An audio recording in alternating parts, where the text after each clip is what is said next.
Example number 7.10. What is the moment of inertia of disk about one of its diameter? इस question में हमें disc का moment of inertia निकालना है about the diameter. तो सबसे पहले हम एक डिस्क यहां पर ड्रॉ कर लेते हैं। तो देखिए ये हमारी हुई डिस्क और ये डिस्क का हो गया centre. This is the centre of the disc. अब यहां पर हम ड्रॉ करते हैं दो एक्सिस, एक है एक्स एक्सिस और दूसरी हम कंसीडर कर लेते हैं दैट इज वाई एक्सिस।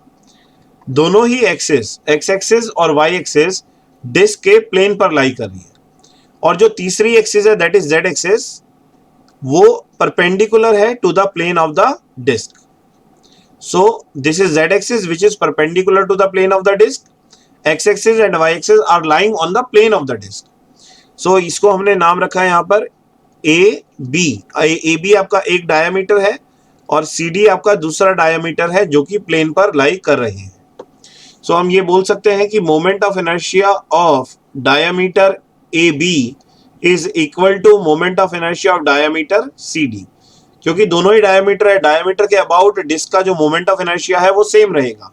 हम इसको लेट कर लेते हैं that is equal to I D. I D is representing the moment of inertia about the diameter of the disc.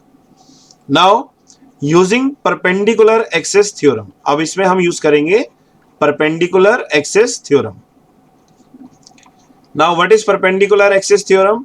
Perpendicular axis theorem is moment of inertia about z axis is equal to moment of inertia about x axis plus moment of inertia about y axis. Now Iz is equal to Ix. Ix is your AB and Iy is your CD और दोनों ही diameter है तो हम लिख सकते हैं ID plus ID and ID plus ID is 2ID is equal to I Z. इसका मतलब ये हुआ moment of inertia of diameter is equal to half of moment of inertia of disc about Z axis. और disc का moment of inertia about Z axis कितना होता है? That is M R square by 2। M is the mass of the disc, R is the radius of the disc. अब ये value आप put कर दीजिए। Put the value in equation 1। Put the value in equation 1। तो जब equation 1 में put करेंगे तो moment of inertia of the disc about diameter is equal to 1/2 M R square by 2।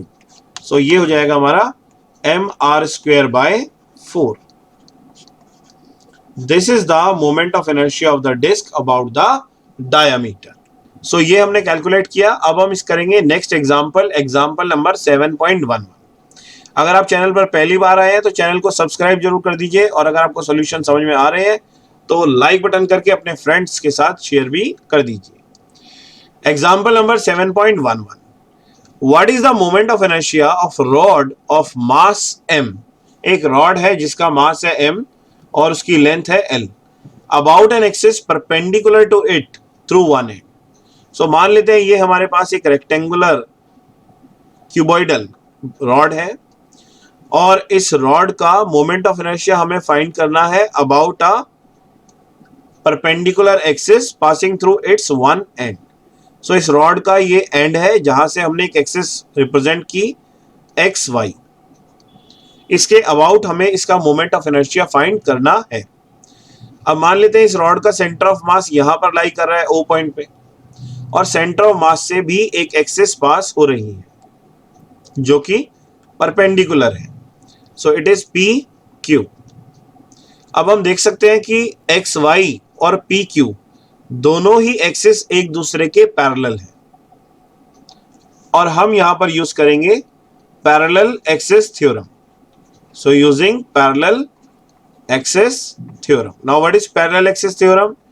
It is I जिस axis के about निकालना है that is X Y equal to moment of inertia of the axis passing through center of mass that is PQ plus mass of the rod multiply by square of distance between the axis passing through center of mass and the axis about which we want to calculate the moment of inertia.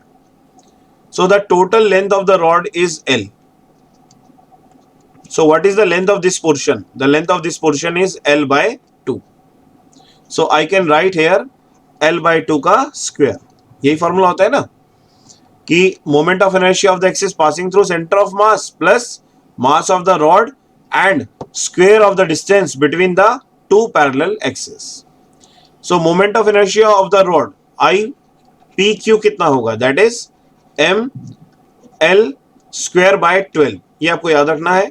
Moment of inertia of the rod is ml square by 12 about the axis passing through centre of mass. So ये हम लिख देते हैं ml square by 12 plus ml square by 4 equal to LCM लेते हैं 12।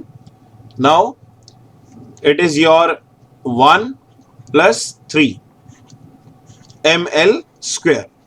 सो ये हो जाएगा 4/12 ml square and it is your 1/3 ml square. This is the moment of inertia of the rod passing through the one of its end. Now next example, example number 7.12. So what is the moment of inertia of a ring about a tangent to the circle of the ring? अब देखिए इसमें क्या question है कि एक ring है और इस रिंग के सरफेस से एक टेंजेंट ऐसे पास हो रही है। This tangent is XY। सो इस टेंजेंट के अबाउट हमें इस रिंग का मोमेंट ऑफ इनर्शिया कैलकुलेट करना है। अब हम क्या करेंगे, तो इसमें देखिए ये सेंटर है और इस सेंटर से हम एक ऐसे एक्सिस लाइन ड्रॉ करेंगे जो कि एक डायमीटर की तरह बिहेव करेगी। So AB is the diameter of the ring and XY is the axis about which we want to find out the moment of inertia. अब इन दोनों के बीच में जो परपेंडिकुलर डिस्टेंस है that is the radius of the ring, that is R. Now moment of inertia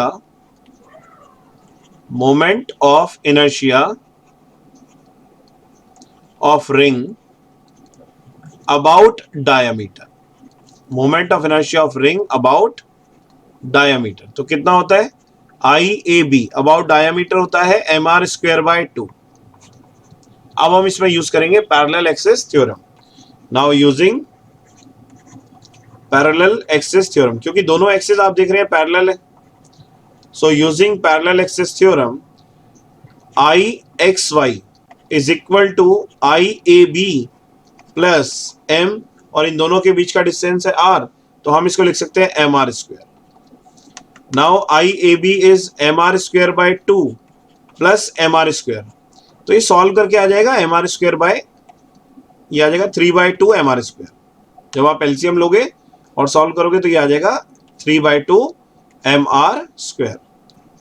this is the solution of example number 7.12। अब आगे बढ़ते हैं और नेक्स्ट क्वेश्चन देखते हैं। Next question is 7.13। Obtain equation 7.38 from first principles. तो हमें ये इक्वेशन जो है डेराइव करनी है। तो डेराइव कैसे करेंगे, देखिए वी हैव द फॉर्मूला, हमें पता है एंगुलर एक्सेलरेशन जो है वो किसके इक्वल होती है, rate of change of angular displacement D omega by dt। So D omega is equal to alpha dt।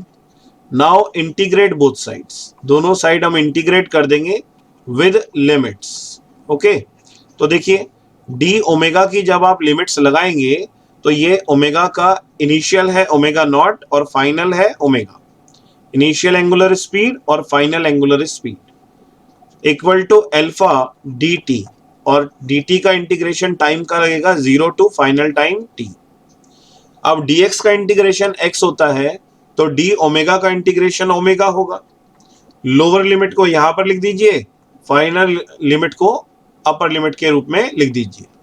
Now alpha dt का integration t from 0 to t। अब वैल्यू पुट करते हैं, upper limit minus lower limit, alpha upper limit minus lower limit. So omega minus omega naught is equal to alpha T. देखिए क्या यही है equation 7.38? Yes यही है। So omega is equal to omega naught plus alpha T. इसको बोलते हैं first equation of rotational motion. I hope ये न्यूमेरिकल्स आपको समझ में आ रहे होंगे। तो आगे हम करते हैं एग्जाम्पल नंबर 7.14। देखिए इसमें यूज होगा इक्वेशंस ऑफ रोटेशनल मोशन का। the angular speed of a motor wheel is increased from 1200 rpm to 3120 rpm in 16 seconds. rpm का मतलब होता है revolution per minute. So here आपको जो है रिवोल्यूशन पर मिनट दिया है, इसका मतलब आपको न्यू दिया है, फ्रीक्वेंसी गिवन है. तो न्यू 1 आपको गिवन है 1200 आरपीएम और न्यू 2 आपको गिवन है 3120 आरपीएम और कितने टाइम में, 16 सेकंड में उसने अचीव किया. तो हमें क्या करना होगा, इसको न्यू को ओमेगा में कन्वर्ट करना होगा. Omega is equal to 2 pi nu. So omega 1, so angular speed is equal to 2 pi nu 1, या फिर इसको एंगुलर फ्रीक्वेंसी आप बोल सकते हैं. सो 2 into pi into new. New is 1200 RPM. RPM का मतलब है रिवोल्यूशन पर मिनट, तो मिनट को हम सेकंड में कन्वर्ट करेंगे. 1 मिनट में 60 सेकंड होते हैं, आप इसे 60 से डिवाइड कर दीजिए. 0 से 0, 6 2 ज़ा 12, so it is your 40 pi radian पर सेकेंड. ऐसे ही हम फाइंड कर लेंगे omega 2, that is 2 pi new 2 and it is 2 pi new 2. New is 3120 divided by 60. 0 से 0 कैंसिल, 2 3 ज़ा 6, 3 1 ज़ा 3 and 3 4 ज़ा 12. So it is 104 pi omega 2. What is its angular acceleration assuming the acceleration to be uniform? अब हमें angular acceleration निकालनी है. Formula हमने अभी डिराइव किया, omega minus omega naught is equal to alpha T. Omega naught हमारा हो जाएगा ओमेगा 1 और ओमेगा हो जाएगा हमारा omega 2. So alpha is equal to omega 2 minus omega 1 by T. Okay, now what is omega T. देखिए omega T है 2 है आपका 104 पाई और ओमेगा 1 की वैल्यू है 40 पाई divided by time that is 16. तो सॉल्व कर लेते हैं इसको. 104 में से अगर आप 40 माइनस करेंगे तो ये आएगा 64. सो 64 बाय 16 पाई, 16 4 ज़ा 64, so it will be 4 pi radian पर सेकेंड स्क्वायर, क्योंकि अल्फा की जो यूनिट होती है वो होती है रेडियन पर सेकेंड स्क्वायर. ओके, अब देखते हैं सेकेंड पार्ट में क्या हमसे पूछा गया है क्वेश्चन में. How many revolutions does the engine make during this time. कि जो इंजन है उसने इस टाइम में 16 सेकंड में कितने रिवॉल्यूशंस कवर किए. सो उसको हम सॉल्व करते हैं. देखिए रिवॉल्यूशन निकालने के लिए हमें क्या देखना होगा कि मान लीजिए ये एक कंप्लीट राउंड लगाया तो इसमें जो एंगल कवर किया दैट इज पाई प्लस 2 पाई. सो एक रिवॉल्यूशन में 2 पाई एंगल कवर किया तो n रिवॉल्यूशंस में कितना करेगा, 2 pi n. This is the total angular displacement. Theta is equal to 2 pi n. So अगर हमें नंबर ऑफ रिवॉल्यूशन निकालना है तो हमें करना होगा थीटा अपॉन में 2 पाई. ओके, अब थीटा कैसे कैलकुलेट करेंगे. सो थीटा कैलकुलेट करने के लिए हम यूज करेंगे equation of rotational motion. Theta equal to omega naught T plus half alpha T square. अब देखिए ओमेगा नॉट हमारे यहां पर क्या है, ओमेगा 1. तो ओमेगा 1 हमारा कितना है, देखिए omega 1 is 40 pi. So omega 1 की वैल्यू पुट करते हैं 40 pi into time is 16 plus half alpha हमने अभी निकाला 4 पाई इंटू 16 का square.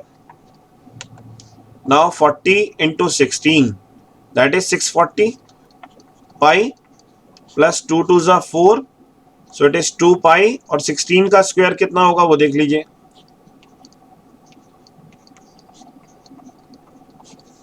256.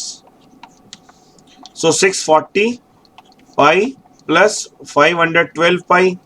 So it will be 2 5 6 5 11. 1152 pi radian. It is the theta. और n नंबर ऑफ रिवॉल्यूशंस का formula हमने अभी डिस्कस किया था स्टार्टिंग ऑफ द न्यूमेरिकल. ये देखिए थीटा अपॉन में 2 पाई. तो सॉल्व कर लेते हैं. So it is theta divided by 2 pi. Now what is value of theta? Theta is 1152 pi divided by 2 पाई। पाई से पाई कैंसिल, 2 से 1152 को कैंसिल कर दीजिए। 2 5 जा 10, 2 7 जा 40 14, 2 7 जा 14 हो गया, और ये 2 6 जा 12। So it is 576 number of revolutions will be taken by the given wheel. Okay, तो ये हमने सॉल्व किए एग्जाम्पल नंबर 7.10 से लेके 7.14 तक। इसके बाद और भी जो एग्जाम्पल्स है वो भी हम डिस्कस करेंगे। अगर आप फिजिक्स लव चैनल पर पहली बार आए तो सब्सक्राइब कर दीजिए और अपने फ्रेंड्स के साथ शेयर भी कर दीजिए। Thank you very much. जय हिंद, जय भारत। #Physics love.